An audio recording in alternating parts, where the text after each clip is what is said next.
So, Coach, just talk about what the offseason's been like, especially getting that monkey off your back, 30-game winning streak. I know you're probably sick of talking about it, but what's the offseason been like? How has that changed the offseason? Well, we've gotten some more interest. I mean, not just a crazy amount, you wouldn't think, but we've got several kids that have came into the program that hadn't been with us before, and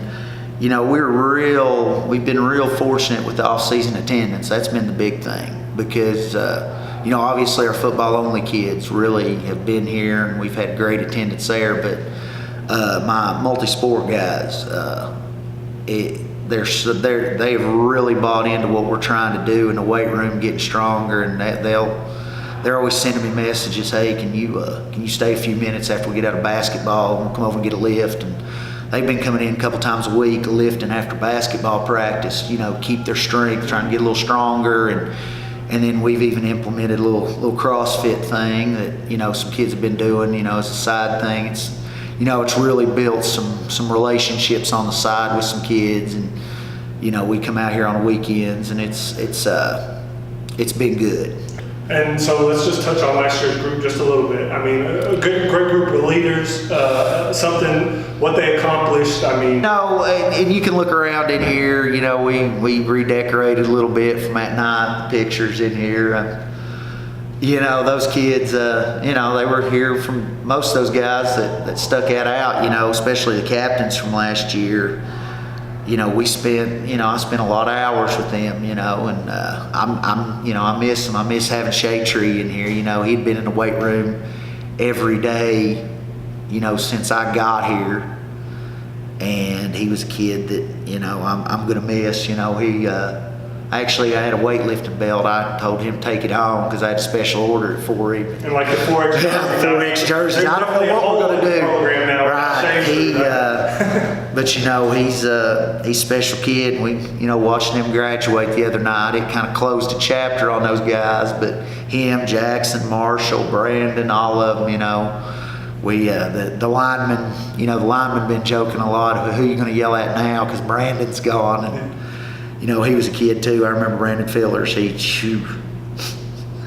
When I first got here, I stayed on him. And buddy, he became a leader last year. Just real proud of what that group did. And there was a lot of adversity with the injuries and things, and they just kept battling. I know I keep going off the camera there and looking at the picture, just thinking about them a little bit. And you're gonna miss those guys, but that's kind of part of the high school thing. It's you get 4 years if you're with them the whole time, and a lot of times it's less. And I got 3 great years with those guys, and like I said, they've already been coming back, hung out in spring practice a little bit, and I always tell them they're welcome to come out on Friday nights and hang out with us. So we like to bring those guys back. USC, I guess, used to have Snoop Dogg and Will Ferrell, and I got Jackson Harrison. So so they come out and hang out on sidelines with me. But and so now this is your 4th year. It's flown by already. This is your group? I mean, this is your first group of seniors, right? These were the freshmen that I brought in that came into the program, and some of the faces are different, but a lot of these kids, I was telling Trey in there, Alex Boer, he'll start at center, and I've never coached a high school game that Alex Boer hadn't played in. He was a freshman. We threw him out there. And that's kind of where the program was. We were hurting for numbers. And, we sat down and, hey, he's the next best guy. Let's get him out there. And Alex Boer's played a ton of football for me. And, the same way Jacob Fields would have been a kid. He was the one that would have probably done that until he got hurt last year. But this group, it's going to be pretty special because, like I said, 4 years, spend 4 years with one group is 4 years in a lot of people's time frame. Well, it doesn't seem that long. In coaching years, it's a long time to be somewhere nowadays. Looking at it selfishly, I've been real fortunate to be able to be here 4 years and keep this group together and work with them. And that's something that's been real. I'm real happy about. When I was talking to Bryson, he was talking about every time they put the jersey on. With the uncertainty of the Sullivan County's high schools and things like that, they take a little bit more pride knowing that there's some of the last kids to wear that orange and that central on their chest. How do you look at that as it's your program that will dissolve eventually? Well, I guess the saying all good things come to an end, I've just tried to stay focused on where, what we're trying to do for the kids that I got right now. We got 60 some in the program, and I'm gonna love and coach these kids the way I did when I got the first ones that I had in the program when I got here. Whatever happens with schools is whatever happens, but I know these guys are really, when you say they're proud to wear the orange and white, that's a definite fact, because a lot of these kids, like I said, that especially that junior class that's coming up, a lot of them, they made the conscious, hey, they were coming here, and they wanted to come here, and they wanted to change culture, and their group, even when they were real little, and a lot of those seniors played with them too. They've won, and so they take a lot of pride in what they do. They take a lot of pride in their craft. Seeing them work in the weight room, showing up, doing the extra things. They love to compete against each other, not just compete against whoever they're playing. They love to compete against each other. One-on-ones. We were finishing up practice the other day. A couple of them were, I want to go one-on-one, and they just doing one-on-ones out there. And it's fun to just watch them want to get each other better and push each other and build those relationships. It's really the locker room that locker room's a really tight-knit group right now, and that's only going to help. And I think, like I said, last year's group really, set that precedent for that bond. And so, and like I said, Jackson, some of those guys showing those leaders. Marshall Carter's another one, showing that leadership and what it takes, coming here every day and doing the right things. So, they're continuing that on. And then lastly, let's just talk about this year. You got talk about who those leaders are going to be, talk about some of your skill guys and who you're looking for some things from, and then just talk about what you guys need to do to be successful. Well, like I said, your leadership always starts with your seniors. I think, number one, a kid like Jacob Fields is a guy that I really, he's a 4-year player. Not just in the program, he's a 4-year player. He's played every position we've asked him to play. He's played all over the place. He's played linebacker, he's played end, he's played some receiver, he's played tight end. He's done he's done everything in the program just to do right by trying to win ball games and do what's best for his team. And he's the ultimate team guy. He's never put himself ahead of anybody, and it really, that part of that starts with him, and then having 4 returning guys on the offensive line. That's another area where, especially with, Alex Boer's played a ton of football, Caleb Bates has played a ton of football. They really set a tone. And another guy I look to, is going to be our new starter quarterback, Will Nottingham. Phenomenal kid. He's one of the hardest working weight room guys I've ever been around. That's, all my stops. We've been around some D1 guys. I've been around, all different levels, but I've never seen a kid work any harder in the weight room and his craft than Will Nottingham. He really sets an example. The kids in the, when we huddle, I use that, we don't huddle a lot, but, when we're in those scenarios, the kids really respond to him, and, his leadership role as a junior, you kind of get that thrown upon you when you're the quarterback, whether you want to be or not, you are a leader, and he's taking that in, and he makes sure things get done right. We don't have to stay on to everybody about getting where they're supposed to be. Bill takes care of that on offense, and it's been, I really feel real good about that. I guess you look for Jacob and Bryson to kind of ease, as senior targets for him. They're going to know that they need to take care of the quarterback. They need to get open. They need to, if he's in trouble, they need. Well, I tell you, there's 2 things, it may be, Bryson Crabtree loves running deep, and Will Nottingham likes throwing a deep ball. Sure. Some of the early games last year before Bryson got hurt, it was, Bryson wanting to go deep, and, Jackson wanting to throw it deep to him. But, they do what they're coached to do, and, I think that, like I said, they'll put a priority on whatever it takes to win. And if, Bryson, he's a guy that, he came a little late to it, and I remember I sat down at the end of his sophomore year. I said, hey, why don't you just come out and try this? And he's come out, and I love him. I mean, he comes in here, he's excited about it.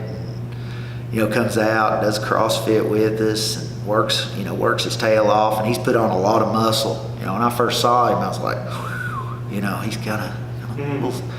But I told him, I said, well, the only thing I can do, he's a basketball player. I said, well, the only thing I can do is I can make you stronger and I'll make you jump a little higher. Past that, I can't promise you anything. And he said, well, I'll try it. And and then he got hurt, and we got out here in the Crockett scrimmage, and he got hurt. I didn't even know it. Like, they kind of hauled him off to the side, and I knew he kind of, and it's kind of bad probably for me to say out loud. I didn't completely know, and I was over here, I was doing something over here, and then by the time I got back over there, and because he kind of just went back over, I think I'm okay, and he, and then, I was like, oh no. I was like, he comes out first time, gets hurt, and then he came back and he said, no, I'm playing. He said, he's just, no, I'm playing. And, and he's really bought into, the family atmosphere, the community atmosphere that we've got here. Like I said, we've got, the support, the community, the student section, the kids at school, they really like each other. They have a good time around each other. The community, they come out. I don't, these kids don't want for nothing as far as if it's for them. We get it done. Parents are always coming by. And that's important. Because like I said, we've got a lot of people invested in this, top to bottom, and it feels good to that the community. Hopefully we'll get a few more of those wins. Community can celebrate a little bit more about the hard work, because like I said, it's been a long road for some of these kids, but like I said, I'm real proud of them. And you don't want to get measured wins and losses, but it's kind of why you do it. Like I said, I know last year after the North game, I don't have to worry about a lot of these kids because they're going to do great things. But like I said, deep down, you want them to win some ball games and have a good experience. So hopefully we'll find a few more this year. I guess you want to share that excitement with the community, like you said. They're invested, and you want them to get the payoff too. Oh, celebrations. Yeah. Like last year. I mean, what was that like? You got pictures everywhere. Of what that celebration was like. I mean, Trey showed me the video. We put together a video, and just seeing it on film was pretty special. I mean, it was pretty wild. I don't think I'd ever been a part of anything like that. I know at first I was a little worried. I was yelling at him, get in line to shake hands, and I know Coach Colley come over and he said, "Can you enjoy something for 5 seconds?" And I said, "No, I can't." I just told him, I was like, "No, we've got to, and like I said, honestly, credit to Sullivan East and those guys. I didn't know at the time, they had told their guys to get off the field and all that, and then they're a class group over there." Principal Hare and Coach Dyer and Coach Locke, they're class guys, and they kind of let us enjoy that moment, and because that was, like I said, there was a lot of people invested in that, guys that weren't even on the field. I can show you how many people are lined up on that fence that were coming out there, and that I was seeing, players I hadn't even coached, were like giving you hugs. Yeah, give me hugs, and like, thank you, coach, thank you. And I'm like, well, thank them. I just kind of show up, make sure the buses get where they're supposed to be on time. Like I said, these kids, they're really, that's why I do it, and they're really the ones, it's their blood, sweat, and tears. They make it enjoyable for me, and so they're the ones out there battling and doing the real hard work. Last thing, I promise. What you guys will be successful this year if you're able to do what? I think if we continue to play as a team, this group is a year older, they're a year better. I know some other teams are going to be a year older and a year better, but like I said, we've got, we're looking right now. We got a lot of kids played a lot of football. know that they've invested a lot.